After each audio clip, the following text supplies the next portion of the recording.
Hi, welcome back to Central Line. I'm Dr. Katie Berlin, and my guest today is somebody who I actually have been following for a long time, but we've only really met, and I say face-to-face, meaning like virtual screen to virtual screen a couple of times.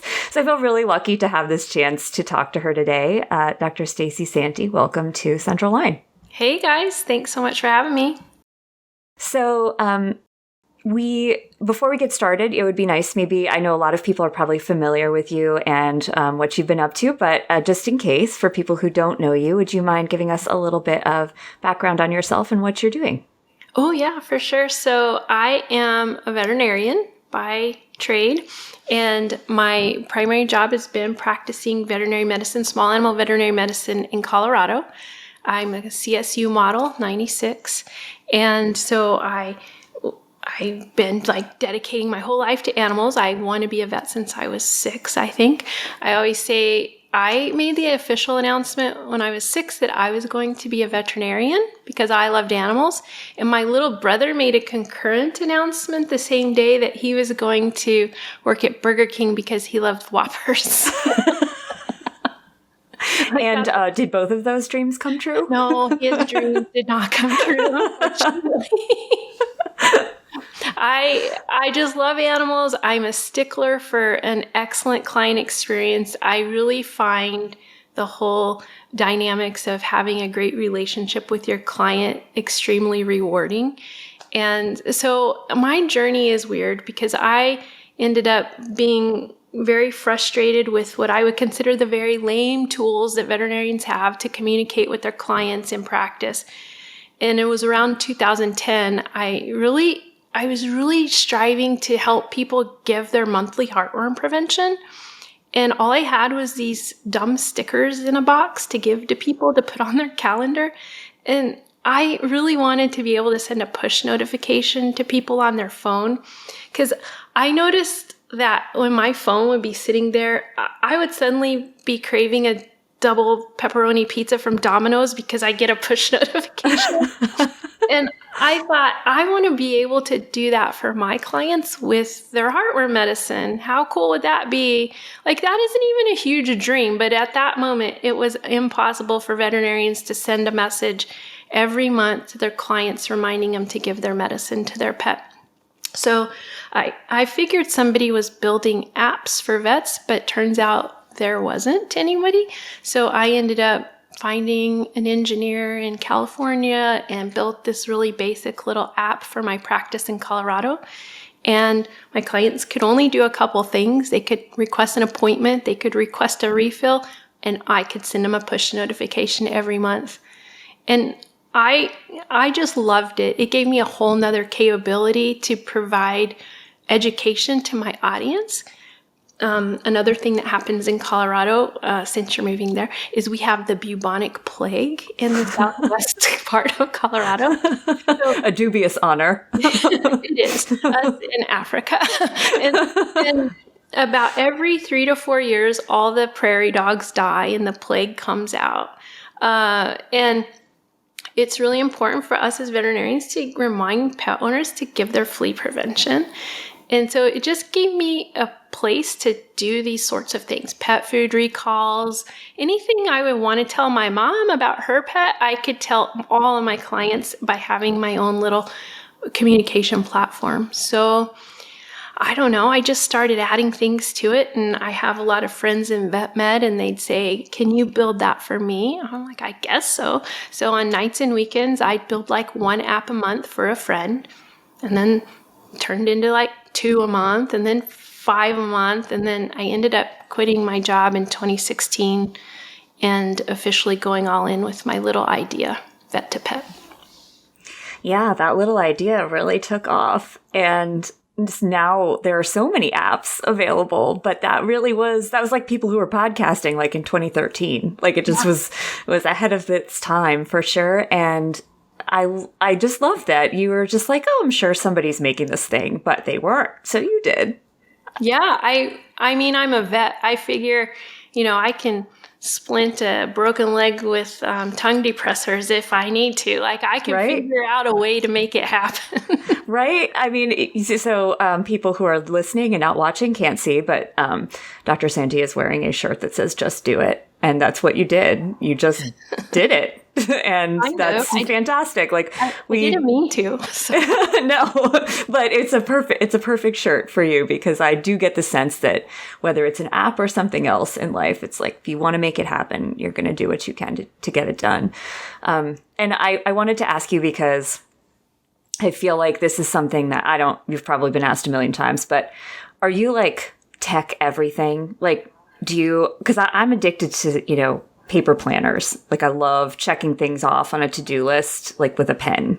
And it's very difficult to get me out of that mindset. Do you have digital everything, or do you still have like holdovers from the analog age? Yeah, no, I think I'm classic in that people in our profession, we love pens and we love paper. So I currently have like a whole bunch of little cat pens, and I am paper all day long. Nice. I've tried to turn paper note taking into digital, and it's just really hard for me. So yeah, that's one thing that I just can't give up.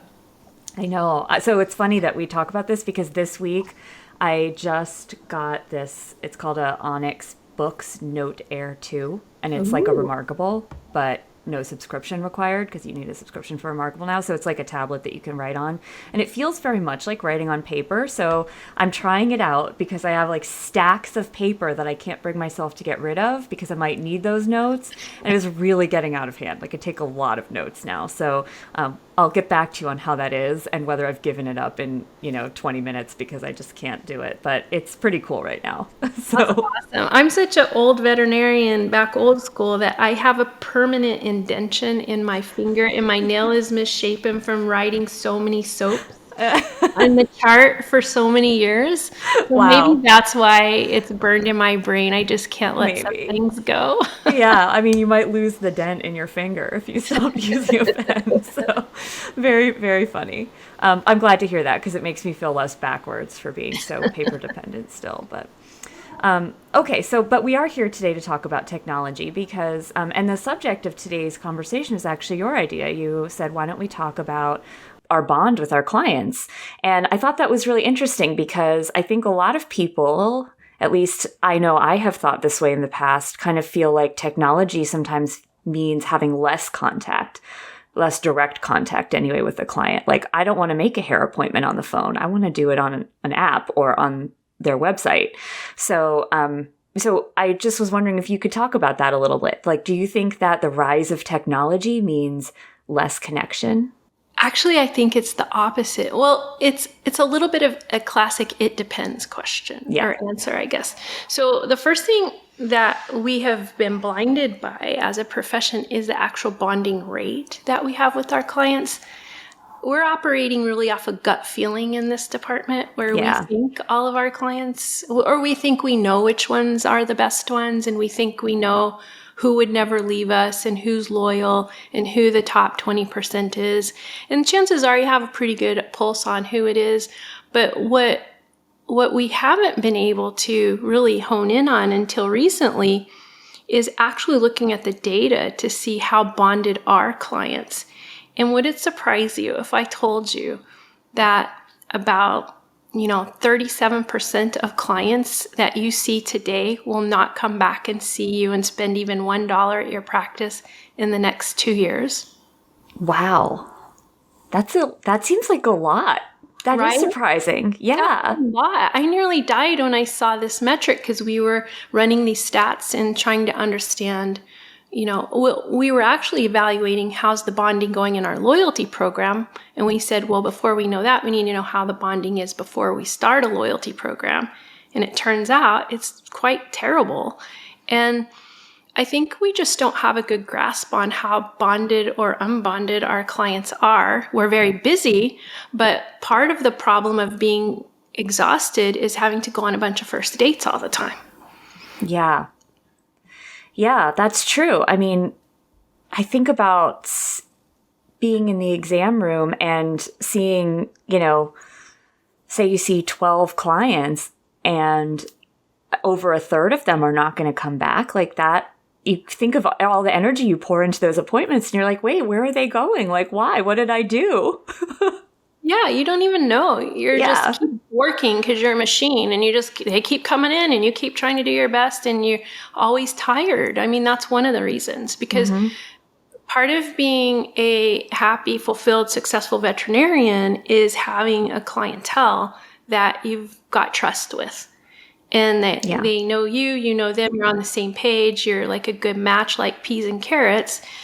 They're a delight to work with because they aren't going to question you. They aren't going to, try to have you, do weird things. You've searched for people and you identified people that you're similar to. They like you, you like them. It's a magical place to be a veterinarian when that happens. But if you're constantly just going on first dates, it's really hard to get to that level. It's more exhausting. So I think, as far as like how come that's happened, I think a couple of reasons is we are heavily dependent on that once a year or twice a year visit being so powerful and so strong that it holds you over till the next time we see you and you don't stray away or go somewhere else. But where technology fills the gap is in the middle. I'm not suggesting that technology and bots should check you in at your wellness exam and give you print out your rule outs. No, I think that's the time to shine with your in-person relationship skills. But it's the in-between where you can still have a relationship with your client, a communication engagement strategy that's in technology that kind of tied you over till the next time they come in. That makes a lot of sense. I just realized that my dog is snoring behind me. People who have listened to this podcast before have probably heard this sound, but it sounds like someone is opening and closing like a drawer, like a creaky drawer behind me over and over again, but it's actually my chihuahua snoring. So I was going to mute the mic, and then I was like, you know what? It's already there. Like, so you're just going to hear it anyway. Sorry, everyone listening. You get to listen to Frank having a really good nap. But I totally agree with you. And I feel like, if anything, COVID has shown that to us, right? Because, I have friendships that I didn't even have 2 years ago that have happened online since COVID started. I haven't even met these people in person in some cases, but I feel so connected just because you can send a text when you don't have time to call. And so I might have a texting relationship with a friend where an older friend, we're used to calling each other and we don't have as much time to do that. Or we're used to visiting and getting coffee and we couldn't do that for a long time. So frequency and accessibility of touch points seems like definitely a way to increase that connection. Do you feel like vets and vet professionals in general seem to be a little bit resistant to the idea of introducing technology, or is that a thing of the past? Well, that has always bothered me when I hear a lot of people, mostly it's outside people, say vets are resistant to technology. Well, let's be honest. Vets are resistant, like everyone else, to bad technology. Yeah. And the truth is we haven't had great tools available to us. Even the practice management software scene is a nightmare. Like, a lot of this stuff's really old. A lot of stuff doesn't talk to the other stuff. You have to take an act of magical wonders to get your practice software to talk to your x-ray machine, to talk to your laboratory services. Like, it's just hard. So I think when we say vets are resistant to technology, it's a cop-out for people building bad technology, because we aren't resistant to change. Vets are the most, I know as a veterinarian, my life changed every 5 minutes at the practice. I'd be doing a dog spay and suddenly I'm repairing an artery, or suddenly an emergency comes in. I have to think about something else while I've got to pivot constantly. I might be coming into the exam room to talk to you about your wellness exam on your golden retriever, and I've got the vaccines ready and the heartworm spill loaded, and I realize you have an abdominal tumor, and I've got to have the talk of life with you now. So yeah, we change. So I always find that comment, I don't know, it rubs me the wrong way, because I think if veterinarians have tools that work for them, like, aren't dumb, of course we're going to use them. If they solve problems, if they're a painkiller to a pain we have, absolutely veterinarians will use them. Yeah, that I like that a lot because I don't like being grouped into a whole sort of generalization like that either.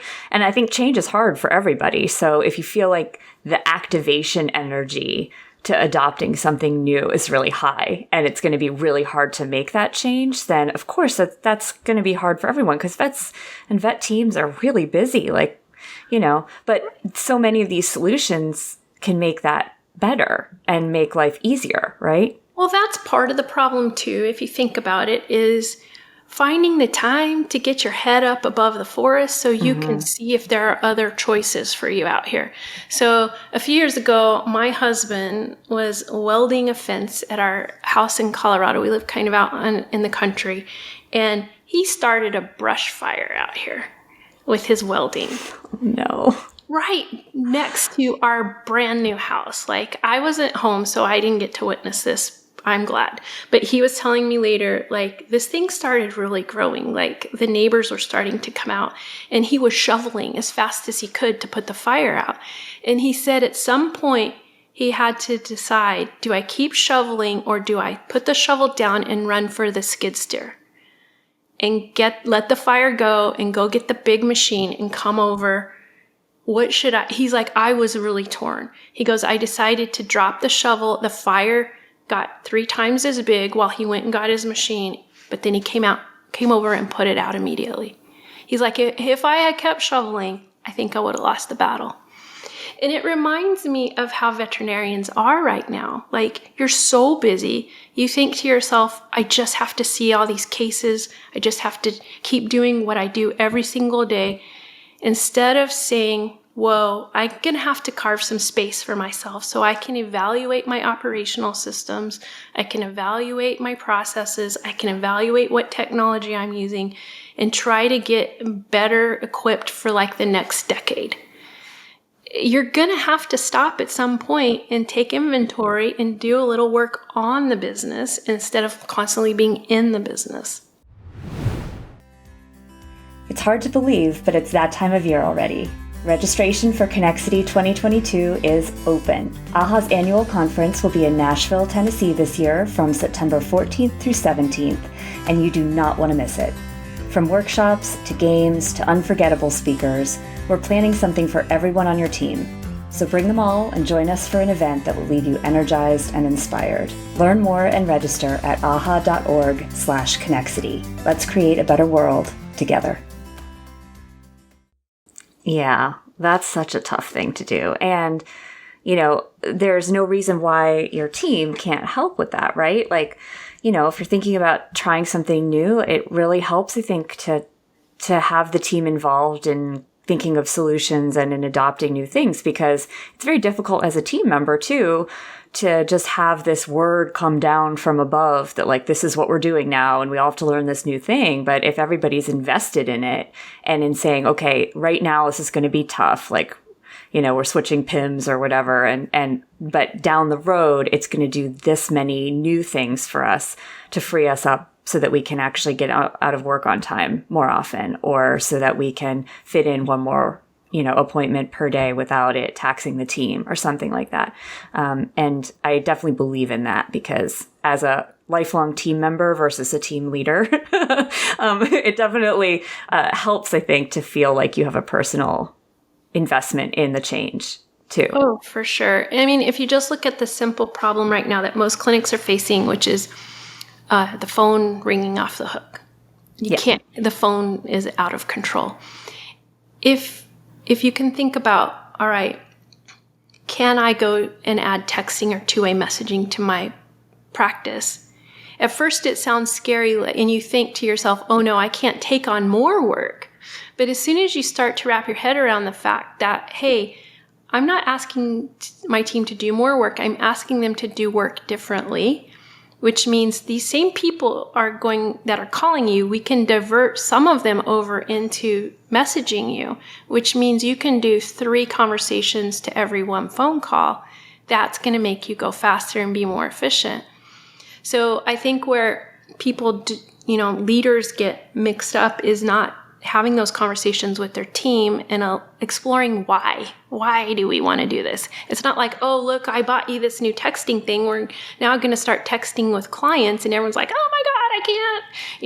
We need to not do it that way. We need to say, listen, I've done the math, and if we can cut down 1/3 of our phone calls and go over here and even have a remote employee help us, this is going to make our life better. And I think if everyone can see the why, they're more inclined to accept the change. Yeah, so true. So what about, and I don't know if this happens as much recently, honestly, as it used to, but I remember like working for a bigger practice where they went to having a phone room and a front desk so that the people who are on the phone weren't trying to help people at the front desk, which was cool. But there were so many phone calls, and there was a voicemail tree that you went through. And if it wasn't an emergency, a lot of times you might end up leaving a voicemail or whatever. And we had a lot of clients say, vet care has just gotten so impersonal now. Like, I miss the days when you just walk in and there'd be two people at the front desk and you knew them and everybody would just talk to each other. And they wanted that family feel back, which I know is still possible at some practices, but there's just so many pets to help. And at a bigger practice, maybe that's not realistic. So how do we keep those people happy who want that family feel, face-to-face interaction, and the people who like me don't want to talk to anyone on the phone and want to schedule everything online and then just show up? I think if you explore like what people mean when they want the family feel, they want to be not just some number that nobody knows. They want you to recognize them or to at least know their name. It's quite easy, actually, if you practice, take a few minutes to think about what you're doing here as your role as a receptionist or a doctor or a technician. But if you're on the front lines with customers, you have to do a few tricks to help you keep the relationship alive. I don't care who you are. I hate going to businesses where I'm just, you go shopping at a store, you walk in, you browse, you leave, nobody even said hi or bye to you. I hate that. Yeah. As a vet, we have, it's pretty easy. We've got some tricks up our sleeve. You're coming in with a dog or a cat that was probably different than the other dogs or cats coming in around your appointment time. So if you're walking in with a Frenchie, I got a hot chance of knowing who you are. So it's like being a little prepared about who's coming in on your schedule. And also shoring up your systems. If you need to hire somebody to be a greeter and a welcomer to make people feel special, why not? This is a high school job. This is a young person. You can get a entry-level position on this. This could be a number of people you could hire to be the greeter and help cheat a little. Pass notes to the doctor. This is so-and-so. You saw him last year. The kid went to Disneyland. Whatever you got to do, make notes and use it in conversation. And by all means, don't do stuff like, who are you? It's certain things you don't say. As I'm sure it's the same for you. I run into people I know that I've worked on their animal and I forgot who they are. Oh, yeah.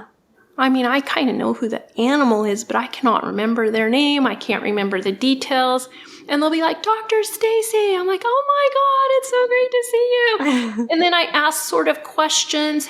How's the family? That's an easy one, right? Because it could be kids, it could be dogs. Right. I try to get some clues to get me.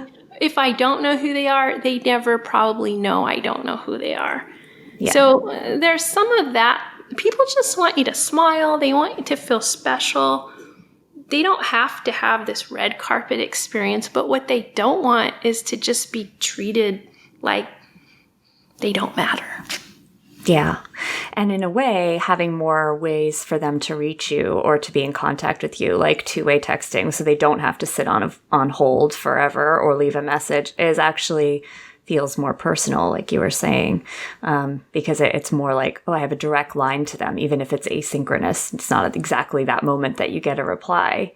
I totally love that too, that you said that a client care representative who's working at the front desk, this is a theme that comes up over and over again, is how do you change processes in your hospital if you're not in a position of leadership, if you're not somebody who has the power to institute sort of hospital-wide change, but anybody can start taking notes or putting little alerts on the account, new baby born such and such time, and I remember doing that with one client. I just made a note when they had their first baby, and they kept coming to me after I switched to a hospital that was 30 minutes away, 35 minutes away from them, because they just thought that I cared. And I did, I wanted to remember that they had a baby and that his name was Samuel, I still remember that.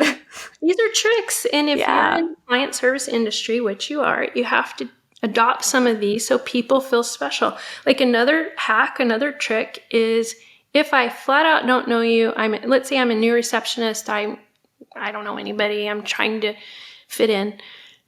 You can certainly go up to somebody you never met before and say, I haven't met you before, but my name is Stacee and I'm going to be taking care of you today. And so along the way, if there's anything you need, I'm your girl. Now, my job is to get you checked in and I'm going to get you with your doctor. And that's one time I do that. And then the next time I'm now their friend. Yeah. So it's just I think where we need to train is like on some basic people skills.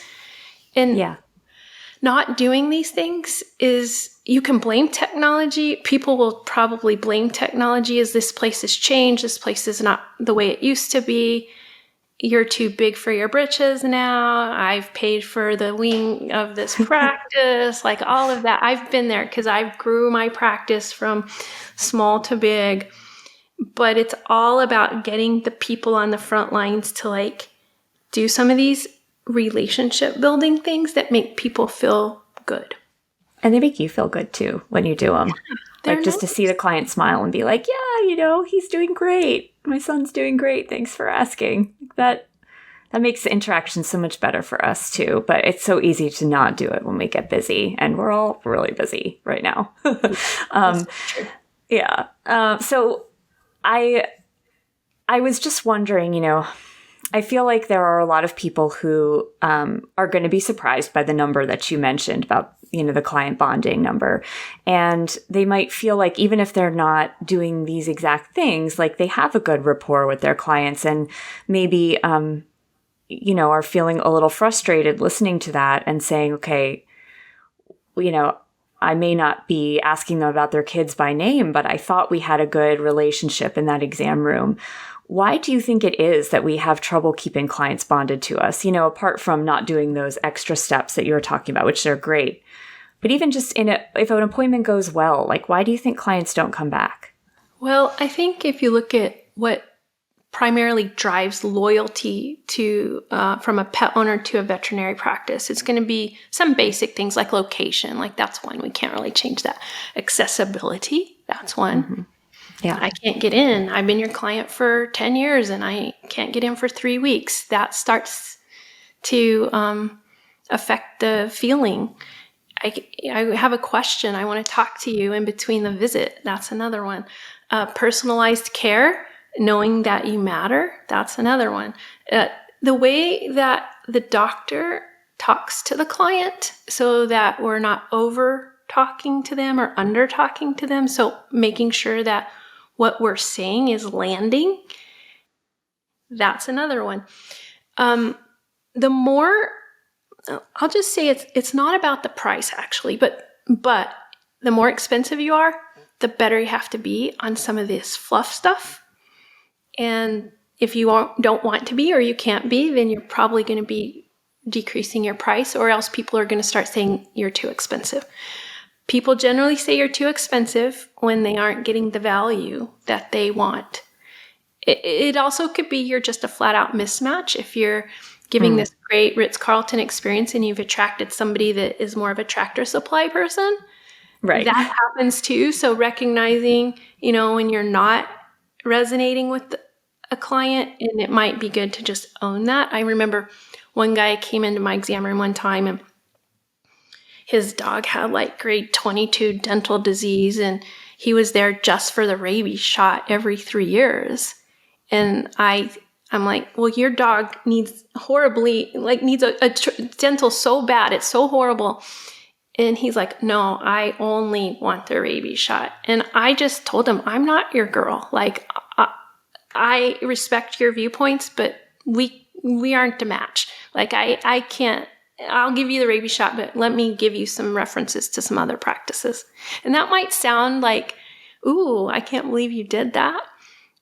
But it's good. It's only going to frustrate him if I keep recommending a dental every time and making him feel bad, and he has zero intention of ever doing it. Like, right.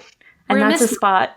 It's a spot that somebody else could have to see you who does want your recommendations and who is going to want to do those things that you find on the exam, whereas he could never do it. And I think we've all had that client for sure. And I remember having a very similar interaction my very first year in practice. And I was brand new at this, and the client went out to the front and complained to the front desk that I had been too pushy because he'd been coming here forever and he just wanted the rabies shot. It was exactly the same thing. I found a heart murmur or dental disease or something, and I was just trying to take his money. And I remember my boss saying, rabies only clients aren't really ones that we feel that bad about losing.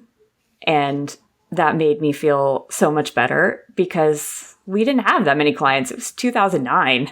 The economy was really bad. And that was a good lesson to learn so early. It wasn't that we wanted him to go away and not take care of his pet, but if that exam doesn't result in any better care for the pet, then it's not necessarily something to sink all of your energy into. Well, and the opposite is true as well. I don't know if you recall, but years ago, like Humane Society started offering spay-neuter, full-service dentals to the general public in communities. It certainly happened in Durango. And there was a huge, panic that, oh my God, we're going to lose all of our clients. They're going to go over and get the $89 dog spay, and they're not going to come to Riverview and get the $300 dog spay. Yeah. Well, that actually didn't happen because the people that want the $300 dog spay with all the bells and whistles aren't comfortable getting the cheaper version, which doesn't come with the bells and whistles. Yeah. So if a client that wants that ends up at the shelter, they might also be a mismatch. So it's just like, think about when you travel, what kind of hotel you're going to stay on. And sometimes this one's better, sometimes that one's better. It's a personal decision. And I think veterinarians have this mentality that you have to be everything to everybody all the time. And it's exhausting. And it actually doesn't even make sense when you say it out loud. Yeah, that's a losing battle for sure. That hotel analogy is really good. Like, I can't afford the Ritz-Carlton, but then I don't expect the Red Roof Inn to be like that. So I did have a very sketchy stay at a Red Roof Inn one time. It was not a good experience. I probably won't pick that again, but it might have just been that one. I don't know. But it makes total sense. And you're right. People need different things out of different experiences. And knowing your client is so important. And everybody in the practice can learn who that client is, right? So, my last question to you, I want to make sure that in these conversations, we have actionable things that anybody in the practice can do regardless of their role. And so if you're in a practice and you're not on the leadership team, but you want to start doing what you can to improve that client bonding, aside from, what you've already said, what's maybe one other tip that you could give to veterinary teams to start stepping this up and learning who your client is and how they want to be related to? I think the best thing teams can do is forward book the best clients. And there was an initiative years ago to forward book every client.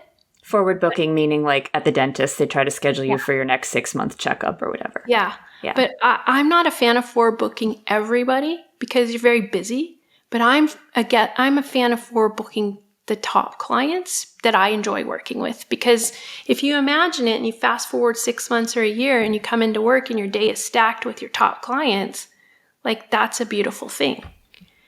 So trying to stack your day in the future and build the experience you want, it may not happen today, but if you do the work today, it will happen tomorrow. And so having that bigger vision is going to help you get to a place of, what I consider the best time of my life in practice is working with those clients that are my people. And each vet has their own definition of who they gel with. Yeah. And so identifying who you like and taking really great care of them. That's a great recommendation. I've never heard anyone say that before, and that is so smart. I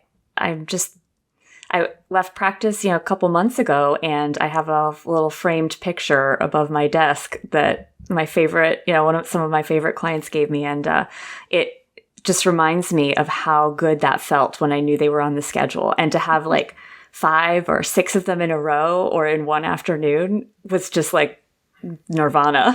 So, imagine creating that for yourself and not just having it happen by accident. That's really, really smart. Well, and say something like, man, May 5th, 2023 is going to be amazing. Yep. Yeah. Keep you going through the days that maybe don't turn out so amazing. Yeah. That's right. So smart. Thank you so much for that advice and for all of the wonderful things that you shared today, because so many of them are things that we could all do. And that is so important. It's so difficult to feel like you want something to change, but you don't have the power to do it. And so we can all work on a lot of those things that you mentioned. So thank you. Where can our listeners find you if they want to hear more from you? You're our podcaster as well, so I want to hear about that too.